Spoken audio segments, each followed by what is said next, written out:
ნაციონალური მოძრაობის პროგნოზი მილიარდიან საბიუჯეტო გარღვევაზე და ეკონომიკის მინისტრის მოულოდნელი განცხადება.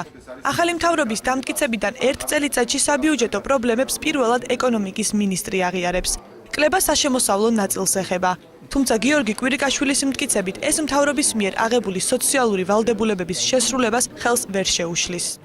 ბიუჯეტის გარკვეული ნაწილი, ესე ვთქვათ, შემოსავლების ნაწილში წელს ვერ შესრულდება იქიდან გამომდინარე, რომ ზრდა მეტი იყო დაგეგმილი, მაგრამ ყველა სოციალური ვალდებულება, რომელიც აღებული იყო, ბიუჯეტის მიერ იქნება გასტუმრებული. ინფრასტრუქტურის მინისტრი კი ეკონომიკური ზრდის ტემპის შემცირების მიუხედავად დაგეგმილი ინფრასტრუქტურული პროექტების უცვლელად განხორციელებაზე საუბრობს. დაბალი ეკონომიკური ზრდის პროცენტს შეიძლება ბიუჯეტში შემოსავლების შემცირება მოყვეს, მაგრამ თუ გავითვალისწინებთ ხაზინის ერთიან ანგარიზე არსებულ მასს და თუ გავითვალისწინებთ საგადასახადო შემოსავლების მობილიზების პაჩვენებლებს, დაფინანსების პრობლემა ნამდვილად არ შეიქმნება.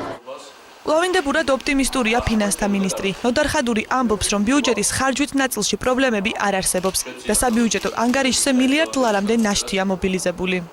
მე შემიძლია დაგამშვიდოთ, რომ ბიუჯეტს არანაირი პრობლემები არ აქვს და არც ექნება ხარჯვით ნაწილს. დღეისათვის საბიუჯეტო ანგარიშებზე არის თავისუფალი ნაშთის სახით დაახლოებით მილიარდამდე თანხა და არანაირი საფუძველი იმის არ არსებობს, რომ ასეთი ინფორმაცია გავრცელდეს ბიუჯეტში შემოსავლები შემოდის.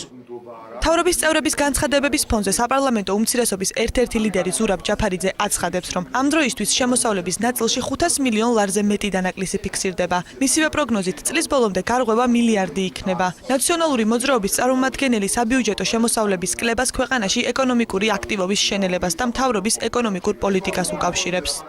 შემოსავლები ბიუჯეტში დამოკიდებული არის იმაზე, ეკონომიკა იზრდება თუ არ იზრდება, თუ ეკონომიკა არ იზრდება, შესაბამისად შემოსავლების კლებულობს. დანაკლისი არის იმის გამო, რომ საგადასახადო შემოსავლებში არ იკლება. ეკონომიკური აქტივობის შემცირებით ხსნიან ექსპერტები საბიუჯეტო შემოსავლების კლებას. შემოსავლები გათვლილი იყო 6%-იან ეკონომიკურ ზრდაზე, ჩვენ რეალურად გვაქვს 1.7%-იანი ზრდა, წლის ბოლომდე მაქსიმუმ 2%-ამდე გაიზარდოს, ამიტომ ეს ჩამორჩენა ბუნებრივია ამით არის განპირობებული. საქსტატის ოფიციალური მონაცემებით 2013 წლის 9 თვეში ქვეყანაში საშუალოდ 1.7%-იანი ეკონომიკური ზრდა დაფიქსირდა.